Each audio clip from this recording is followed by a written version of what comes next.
Background: 7 years ago, Kim and I met and quickly became a couple. Both of us hailed from the Midwest, raised in God-fearing Christian households where family came second only to God. We cherished attending church every Sunday and dreaming about our future together. I had a successful career as an engineer with promising prospects, while Kim worked for a large tech firm in Atlanta, selling accounting software. Before we tied the knot, my parents bought a 3-bedroom house for me after I graduated from college. They had saved up a considerable amount of money and wanted to share their success while they were still alive, believing in the joy of giving while one can still enjoy it. Unlike many who wait to pass on their possessions after death, my parents found happiness in sharing while they were alive. Kim and I got married over 5 years ago, and ever since then, it's been like a perpetual honeymoon. Our sex life was fulfilling, and we made love at least 4 nights a week. We were inseparable soulmates, often making our friends envious with the closeness and affection we showed each other. Our twin daughters, blessed with beautiful blonde hair, arrived, and our lives changed for the better. We dedicated all our time to raising them in a loving home. Our lifestyle might have seemed mundane to others. We preferred home-cooked meals, occasional outings on weekends, and church on Sundays over the social scene and trendy fashion. Kim dressed conservatively both at work and at home, reserving anything sexy for my eyes only in the privacy of our bedroom. Trust and transparency formed the bedrock of our relationship. We shared everything with each other, creating a solid foundation for our marriage. Kim was affectionate, always showering me with loving touches, kisses, and hugs. We reveled in expressing our emotions and cherished each other deeply. While raising twins could be demanding and stressful, I relished spending time with them. Although the twins added a bit of pressure to Kim's life, I gladly stepped in to help whenever needed. We complemented each other well and always resolved any issues before they escalated. With Kim and our twin girls, life couldn't have been better. The trade show. A week before the annual trade show, Kim received notice that she needed to attend the 3-day event due to several colleagues being out sick with the virus. Despite her efforts to get out of it, her boss insisted that she attend. "I'm really sorry about this, baby. I hate leaving you and the girls for 3 days. I've called my boss twice to try and get out of it, but he said they need all hands on deck for this event. You know how much I dislike being away." I observed her as she packed for a trip, reassuring her that we would be fine for a few days and expressing how much we would miss her, but also emphasizing our support for her. I assisted her with her luggage and saw her off to the limo that the company had arranged for a ride to the airport. As I mentioned earlier, we had what I considered to be the perfect marriage, built on complete trust. I never witnessed her flirt or behave in any way other than as the perfect, loving wife. Our marriage was characterized by transparency, where we shared everything with each other. We cherished our children and did everything together. That's why the text I received from my colleague and friend was so difficult to believe and process. It was the second night of the trade show when I received a message from Greg, my colleague who was attending a cybersecurity event in Atlanta. "David, how's your weekend going, buddy? I'm enjoying my time with my girls. Kim is at a trade show, and I'm here spending some quality time with my favorite girls. Aren't you at the security convention this weekend?" "I am." "You said Kim is at a trade show, right? Do you know which one?" "Well, yes, she's in Atlanta this week, but I'm not sure about the name of the trade show. Her company is showcasing their products at the convention center." "Why?" "I'm at dinner with my group and well, are you sitting down?" "I am." "What are you trying to tell me, Greg?" 2 photos and a video came through my text, and I sat there frozen in fear. The first photo depicted my wife in an outfit I had never seen her wear before. It was the shortest dress I had ever seen, with a low cut revealing her ample cleavage. She wore high heels that I didn't even know she owned. Her hair and makeup were striking, and she looked stunning. Initially, I convinced myself it was someone who resembled Kim, as there was no way it could be her. I chuckled inwardly, thinking how I wished Kim would dress like that sometimes, but quickly dismissed the thought as unrealistic. My laughter ceased when the next photo arrived, showing a close-up of her sitting intimately close to Jonathan, one of her supervisors whom she worked with. I sat there in shock, unmoving and unblinking until the next photo appeared, a close-up of her smiling and gazing into Jonathan's eyes. My heart sank at the sight, but I desperately tried to rationalize it until the next text arrived a few minutes later. It contained a short video of my wife kissing Jonathan, with her arms around his neck and his hand on her right breast. That's when my world came crashing down. Tears streamed down my face, my heart raced, and I felt nauseous. The text arrived. "Hey, Kim. How's the trade show going? Hi, honey. It's been busy, but it's going well. How are you and the girls? We're doing okay. We miss you, though. How's everything there? It's good. We had a late dinner, and now we're just wrapping things up for the night. I'll be back soon. I miss you guys, too. That's good to hear. Just wanted to check in. Have a good night, and I'll talk to you later. Okay, love you. Bye. Love you too. Bye." After the call ended, I sat there, trying to process everything. It was surreal to have a normal conversation with her knowing what I knew. But I couldn't let on that anything was wrong. Not yet. "Hey, sweetheart, sorry I couldn't answer earlier. I was in a meeting during dinner. I miss you so much and wish I was there with you, kissing you all over. I miss you too, Kim. I love you loads. The girls are adorable, and I'll send you some photos. They're really missing you and want you back home. I tried to leave tomorrow, but my boss insisted I stay here. I hate being away from you, darling. We'll celebrate when you're back. Are you done for the night?" "Yes, I'm getting ready for bed. Another long day ahead. Love you, baby. I'll call you tomorrow. Good night, Kim. I love you more than you'll ever know." I hung up, tears flowing again. It was all true. I loved her more than anything, wanting this to be a bad dream. Past midnight, I couldn't sleep. Wondering if she was really in her hotel room and what she was doing, I received another text from Greg. A photo of Kim and Jonathan on a lobby couch, kissing passionately, her hand on his neck, his under her skirt. "Last one, buddy. Looks like she's busy. Want me to stop this? Thanks for these, but let her be. This is her doing, not yours. Let it go." I cried myself to sleep, shattered by her betrayal. Morning brought texts from Kim, loving and affectionate as if nothing happened. I began questioning if she was unaware due to dissociation or drugging. But I had to face reality.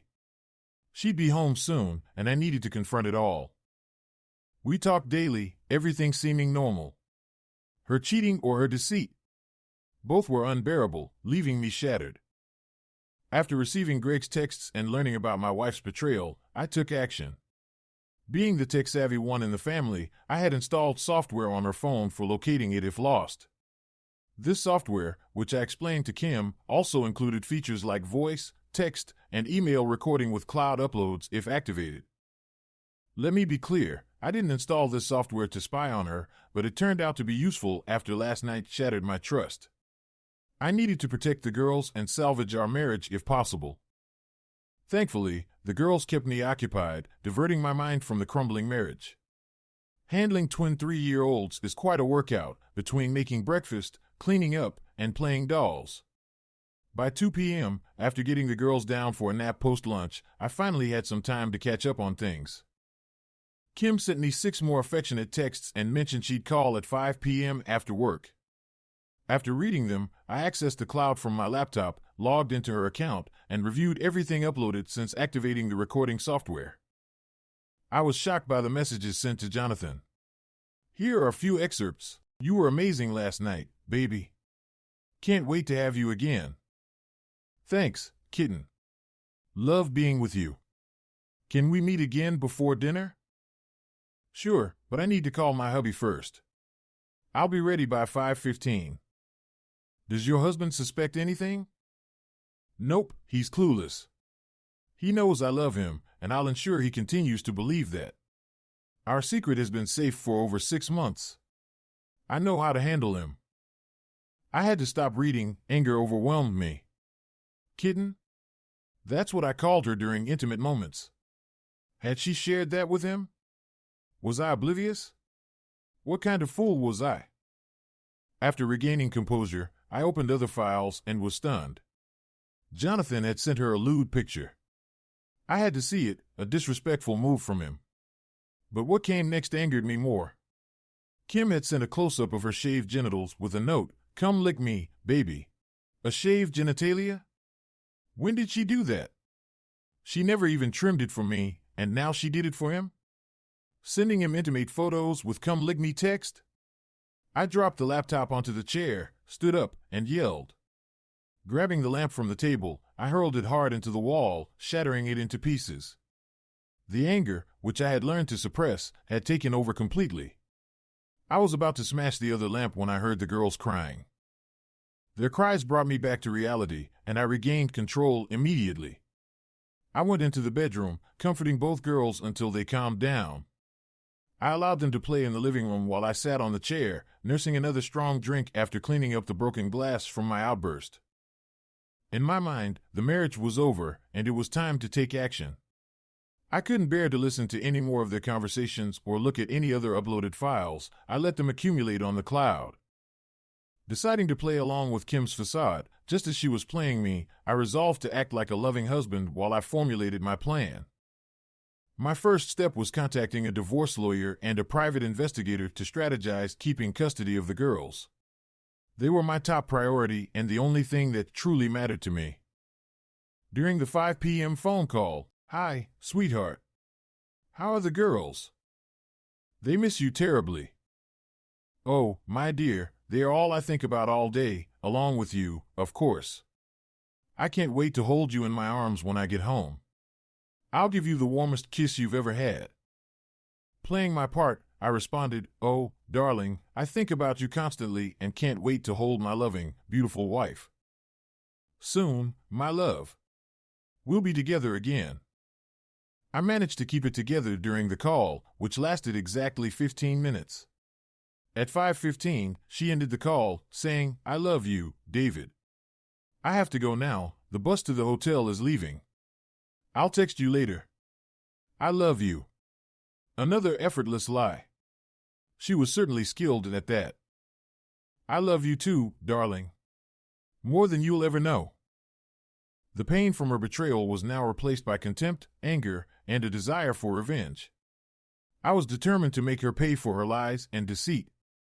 I loved this woman deeply, and this was the hardest thing I had ever faced. Upon her return home, I picked her up at the airport, and she threw herself into my arms, kissing me passionately as promised. Was she the best actress, or did she truly love me this much? Was she only using Jonathan for physical pleasure? Her behavior continued to confuse me. She spent an hour with the girls, reveling in their company. That night in bed, she was unusually affectionate, repeatedly expressing how much she missed me and the girls. She claimed to despise being away from us for so long and insisted that being together like this, holding each other in bed, was all she had thought about. She was tender, loving, and completely different from the woman at the convention.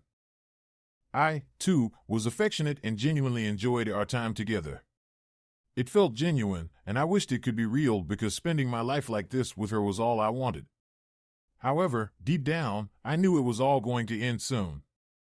I kept what I had discovered to myself, continuing to shower her with love and fulfill her needs every night. To an outsider, it would seem like we had the most incredible relationship, and others would envy our deep connection. This routine lasted for 3 months, during which I remained vigilant for any signs of infidelity, but there was nothing suspicious. She came home from work at the same time every night, no strange phone calls or messages. At times, I even wondered if I had made a mistake, hoping everything would work out in the end. I received a call from Mr. Bryce, the private investigator, and arranged to meet him the next afternoon. As I sat in their office downtown, Mr. Bryce greeted me warmly. "Good afternoon, David. It's good to see you again." "Likewise, Mr. Bryce." "David, I wish I had better news, but unfortunately, I have some bad news to share. Are you ready to see our findings?" I sighed and nodded, mentally preparing myself for what I already suspected about Kim and Jonathan. Mr. Bryce placed a thick binder in front of me, containing sections labeled with tabs, text messages, voice transcripts, video links, phone call transcripts, and photos. Mr. Bryce, before we dive into this, I'm confused. Over the last 3 months, I've been observant of her activities and schedule, and everything seemed normal. She's been the perfect wife and partner, and none of this makes sense to me. Well, let's go through this together, and perhaps things will become clearer. I had stopped reviewing the cloud files, unable to bear the emotional toll of the correspondence, and hoped for the best. But hope was not on my side.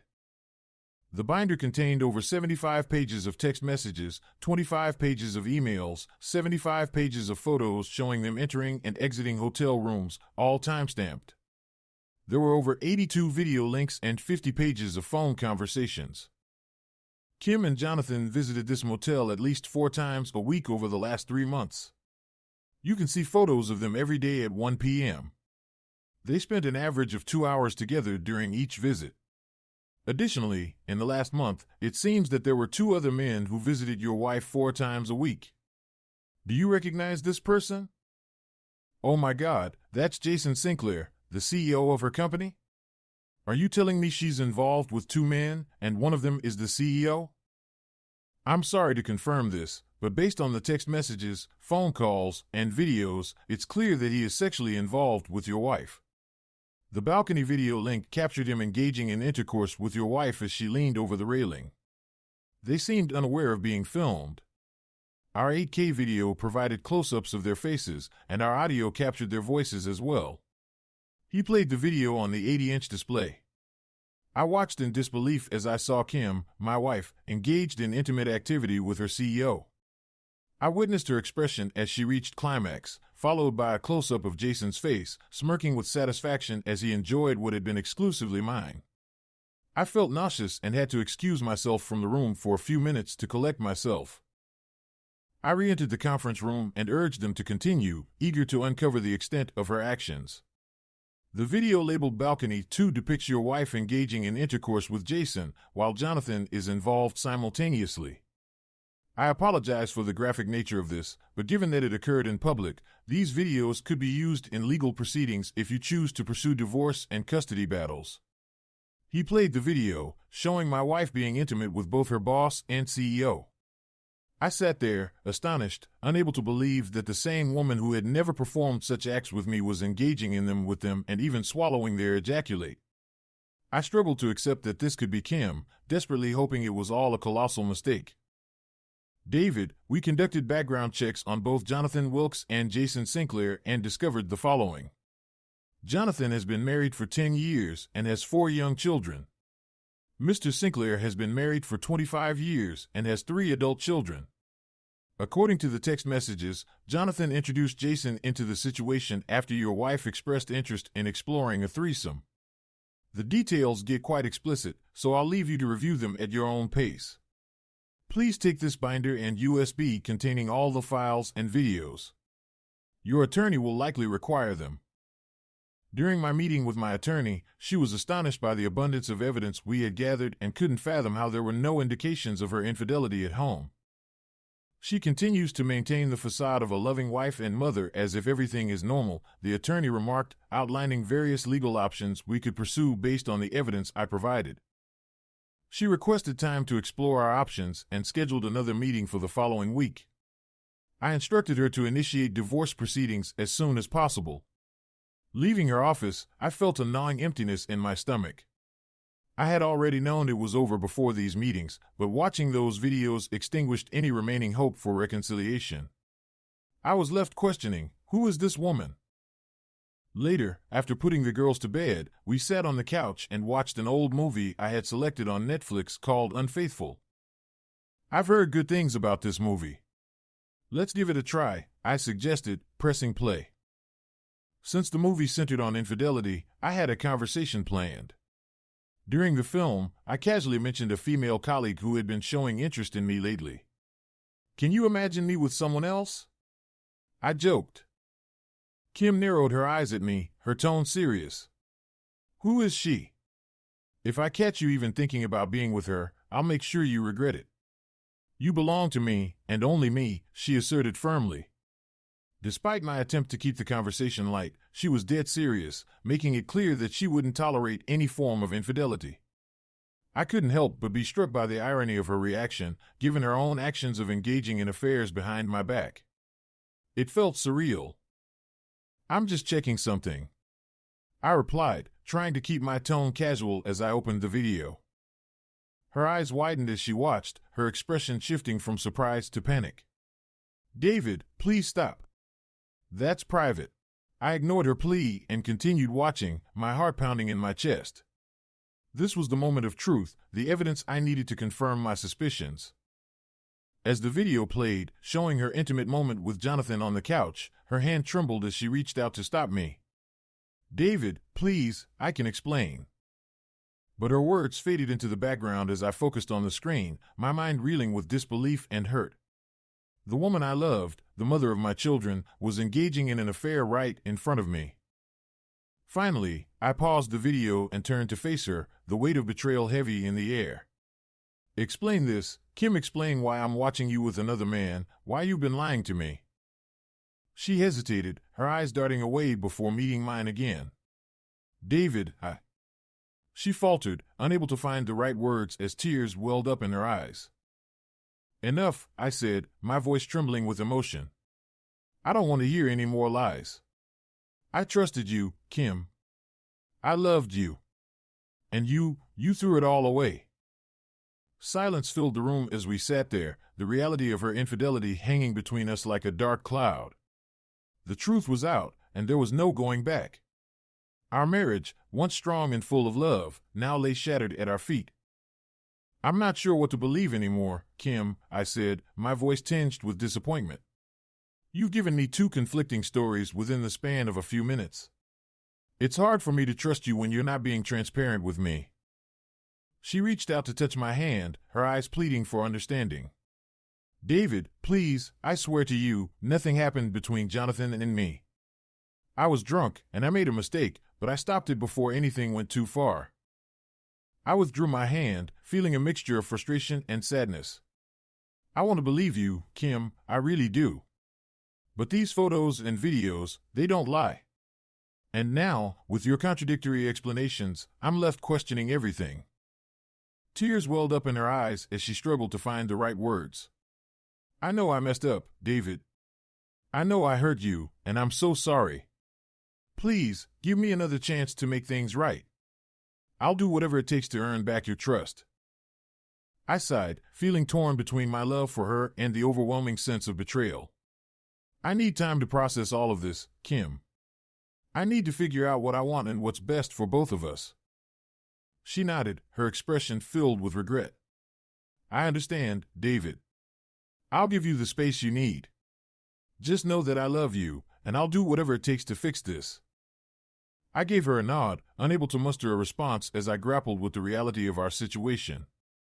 Deep down, I knew that our relationship would never be the same again, no matter how hard we tried to salvage it. The tears continued to flow as Kim reassured me of her love. David, I only love you. I never want to lose you. Nothing happened, and I don't know why I dressed like that. It's so unlike me. Maybe I felt insecure seeing other women dressed that way, and I wanted to look good too. I'm sorry. I understand, Kim. But why didn't you tell me about Jonathan and what happened between you two? I asked gently. I didn't want to upset you because nothing really happened, and I put a stop to it. He's my boss, and I couldn't risk losing my job if anything went wrong. I would have told you if something serious had occurred, you know that, she explained between sobs. I held her close, comforting her as she cried. This marked the beginning of my revenge plan, which would unfold over the next month. That night, we made love, and I couldn't deny her physical prowess, even as I detached emotionally, envisioning myself as one of her casual partners. I decided not to raise any alarms and enjoyed her body, all while plotting my revenge. The following morning, I checked the cloud for any communication between Kim and Jonathan, and unsurprisingly, there was evidence. Oh my God, David found out about us from someone who took photos at the convention, Kim's message read. His friend saw us at the restaurant, and now he knows about the video of us kissing in the lobby. Shit. I remember someone watching us with a phone, but I didn't think much of it, Jonathan replied. Did David confront you? He doesn't know everything. I convinced him it was just the alcohol and that I stopped you. He believes me, as long as I play the loving wife. A few kisses and he's satisfied, Kim assured him. Be careful, babe. See you tomorrow at 1 p.m., Jonathan warned. Can't wait to be with you again. Love you, kitten. Love you too, Kim replied, ending the conversation. As I sat there, I realized the extent of Kim's deception. Despite the pain, I relished in the satisfaction of my revenge plan, taking my time to savor her lies and deceit. The first step I took was to handle our finances, making necessary adjustments like moving funds and closing accounts. I kept the main Visa card open but lowered the limit to $2,500 to prevent any potential damage she might cause. Since Kim had no inkling of my true feelings, she didn't anticipate any changes. I consulted with my attorney and confirmed that since the house was mine prior to our marriage, I wouldn't be required to vacate it once she was served with divorce papers.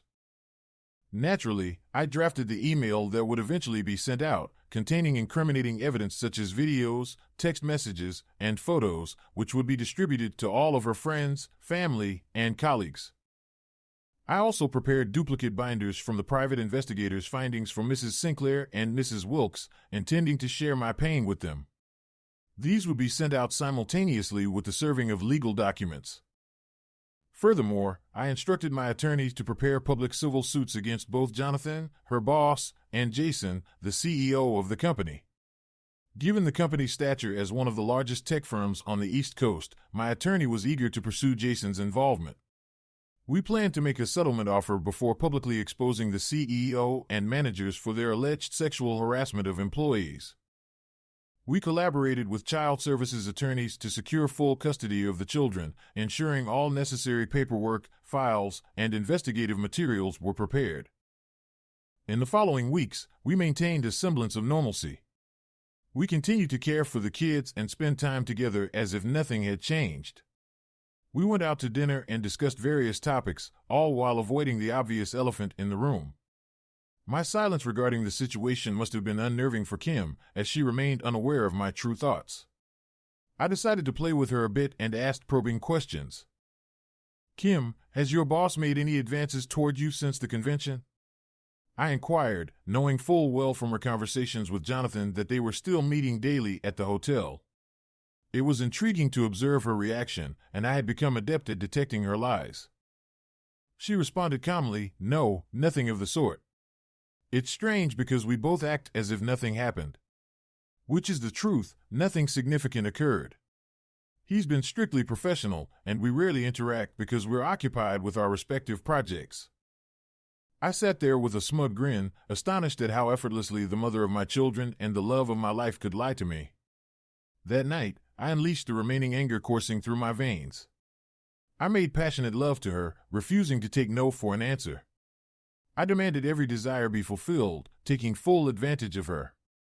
I hadn't kissed her since her return, fully aware of her activities with other men, and that night was no exception. "My goodness, David. You're quite passionate tonight. It's exhilarating," she exclaimed. As I looked at her, I couldn't help but think of her as a disgrace. This would be our final encounter before everything came crashing down tomorrow, and I was determined to make the most of it with my soon-to-be ex-wife. The next morning, while my little girls were still asleep, I made love to Kim with intensity, knowing it would be the last time. I demanded her submission, and for the second time in our marriage, she obliged by pleasuring me orally. I ejaculated onto her face and forcefully rubbed it into her hair, smearing it across her mouth and nose. The shock on her face was evident as I left her on her knees, a mere shell of the woman she pretended to be. Anger consumed me, and my thoughts turned darker and more intense. Papers were served that afternoon. The sheriff marched into the office of Tricom International, demanding to see Mr. Sinclair. Moments later, he handed Jason an envelope, delivering the news, "Mr. Sinclair, you've been served."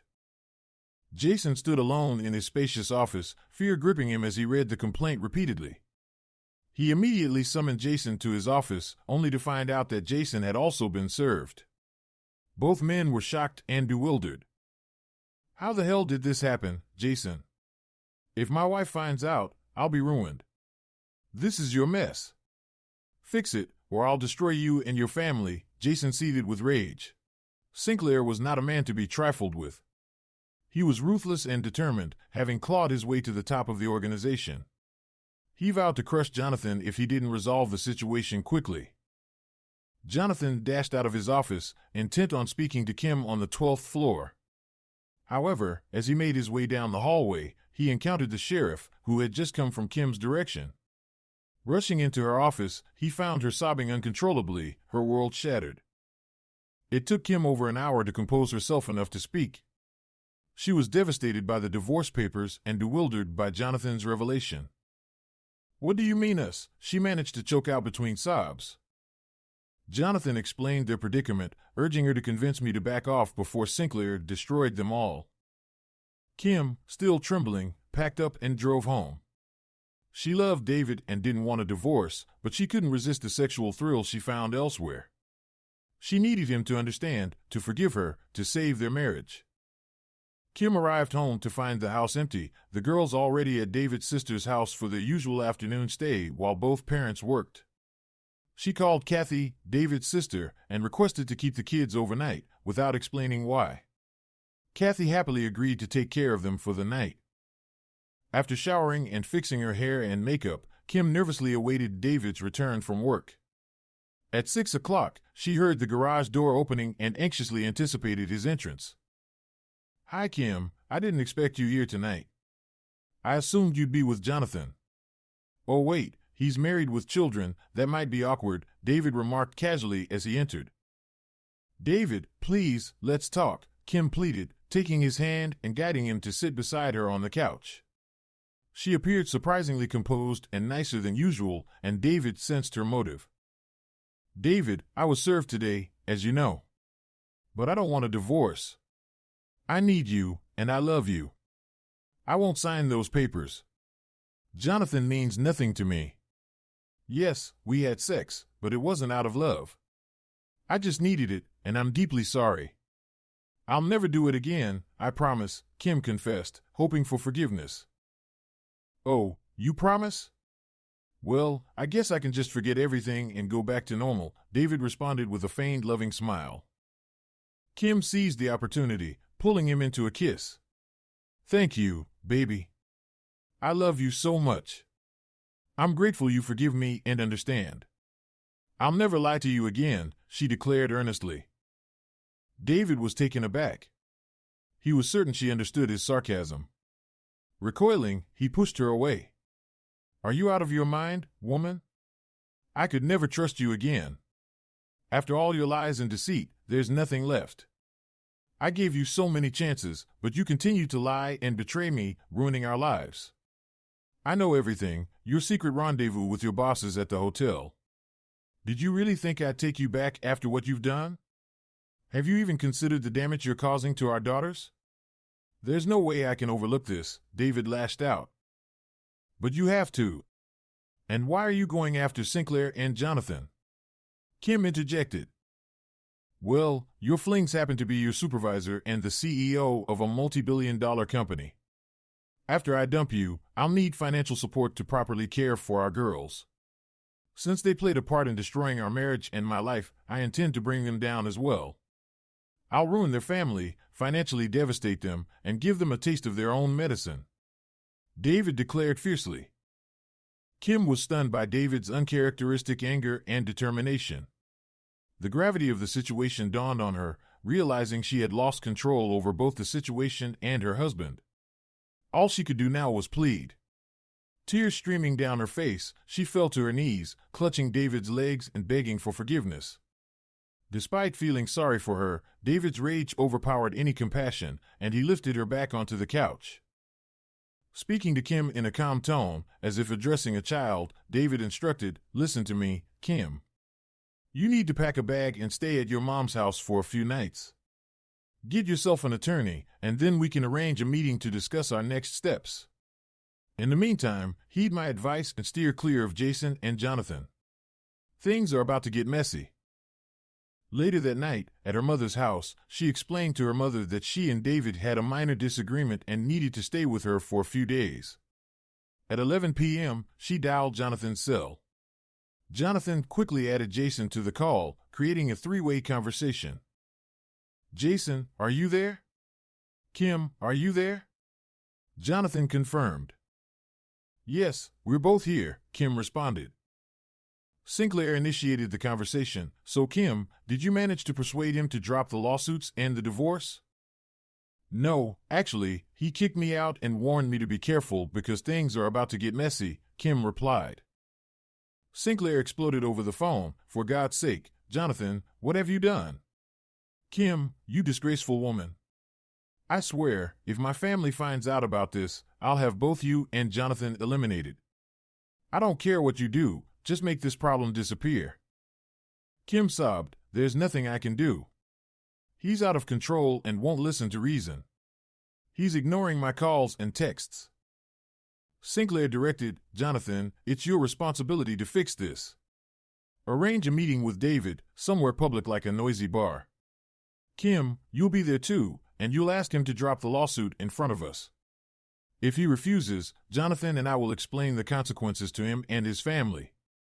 I have resources to handle situations like this, and I won't hesitate to use them to prevent this from escalating into a disaster. Jonathan, do you understand your task? Yes, Mr. Sinclair, Jonathan affirmed. Kim, do you understand what you need to do? Sinclair questioned. Yes, Mr. Sinclair, Kim replied obediently. Make it happen tomorrow afternoon. We don't have time to waste. Get the meeting arranged, Sinclair concluded before ending the call. Kim and Jonathan hung up shortly after, pondering their next steps.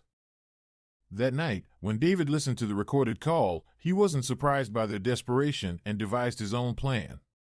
As expected, the next morning Jonathan called David and requested a meeting to discuss a settlement. He suggested meeting at the yard house at 6 p.m. that evening. David agreed and arrived at his private investigator's office at 4 p.m. to be wired up for the meeting with Jonathan. They utilized cutting-edge technology with noise-canceling features to ensure clear audio, even in a noisy environment. The PI would also be present to film the meeting as a backup. David walked in at 6:15 intentionally, making them wait and allowing the PI extra time to set up his video camera. Spotting Kim, David approached the group. Kim, I'm surprised to see you here with your lovers, but I suppose we know where your loyalties lie. Gentlemen, what can I do for you? Why are we here? David inquired with a smirk. Yes, that's why we're here. This is Jonathan Wilkes, Sinclair introduced. Jonathan, the man who's been involved with my wife, destroying my marriage. I can't say it's nice to meet either of you, David retorted. Sinclair interjected, I don't blame you for being angry. If I were in your shoes, I'd be furious. However, we need to discuss a resolution. Go ahead, what's on your mind? David inquired. We want you to drop the lawsuits against myself, Jonathan, and the company, Sinclair proposed. Is that all? Well, no. I can't do that. Someone has to be held accountable for tearing apart my life, David responded, glancing at Kim, the only woman I've ever loved and the mother of my children. I can't imagine life without her. Kim began to cry, realizing the extent of the damage she had caused. What will it take for you to end this and take Kim back? Name your price, Sinclair pressed. Firstly, no amount of money could make me take her back. She betrayed my love, trust, and our children's lives for a fling with you too. That's not happening. I'll drop the cases under two conditions. First, a $5 million settlement. Second, a meeting with both your wives and Kim for a full confession of what you've done. If you agree, I'll drop the cases, David stated firmly.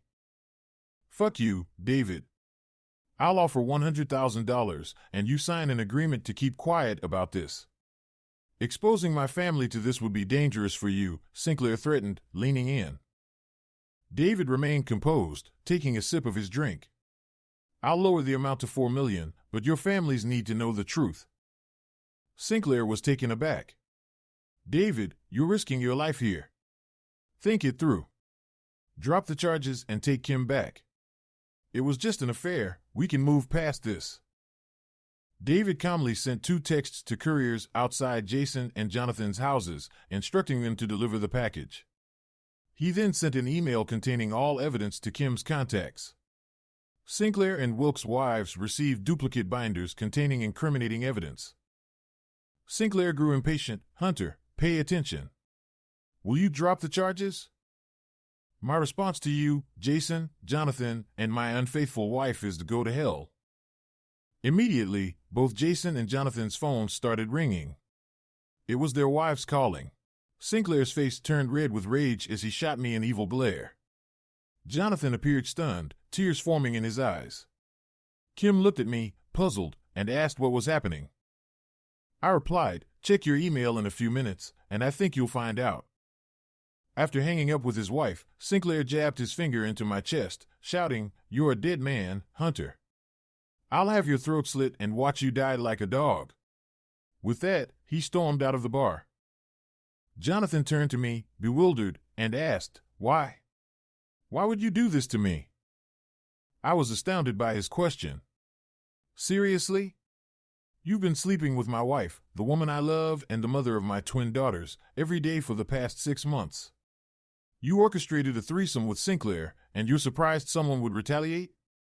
Everything I sent to your dear wife was for her sake, to expose what a depraved predator you are and how you've destroyed so many lives. Kim's phone began ringing incessantly with calls from her relatives within minutes. They had all seen the videos and photos and had numerous questions. She feigned ignorance but then checked her email and saw what I had sent. Her expression turned to anger as she looked at me. You despicable bastard, how could you do this to me? You made it too easy, darling. I still care for you, but we're finished. After I hand over the audio recording of this meeting to the authorities and social services, my lawyer is confident I'll have full custody of our daughters. You'll be lucky to avoid jail time. Sorry, kitten, yes, the pet name you shared with your lover. I know everything, princess, and now you must face the consequences of your actions. 6 months later, to avoid public scrutiny, Tricom settled the lawsuit with a $2.25 million payout to me. Jason Sinclair was ousted as CEO and terminated without severance for violating the morality clause in his contract. He lost over $10 million in stock options and a $5 million severance package, all because of his affair with my wife. Sinclair was sentenced to 5 years in prison for conspiracy to commit murder and faced additional charges related to his business dealings, leaving him financially ruined. His wife divorced him while he was in jail, leaving him broke and without a place to live. Hearing this news brought a small sense of satisfaction to David, who managed to smile for the first time in months. Mrs. Wilkes divorced Jonathan, leaving him financially destitute and struggling to make ends meet with child support and alimony payments. He was also penalized with a $1 million award from the civil trial for his involvement in the conspiracy and adultery, resulting in the loss of affection from David and Kim's marriage. Jonathan lost his job and resorted to working as a day laborer, eventually declaring bankruptcy and living under an overpass. Learning of Jonathan's downfall brought David some pleasure, leading to more frequent smiles. Kim was sentenced to 5 years, but with David's assistance, her sentence was reduced to 1 year of house arrest and 4 years of probation for conspiracy. She lost custody of the children to David and faced financial hardship as she had no place to live and no financial support from David. Kim fell into a deep depression, living in her mother's basement as her family turned their backs on her, leading to the loss of visitation rights to her children. The email David sent with incriminating evidence destroyed Kim's family support network, leaving her unable to forgive herself and leading to multiple suicide attempts and psychiatric hospitalizations. David devoted his time to his daughters, benefiting from his financial settlements to focus on raising them without the need for employment.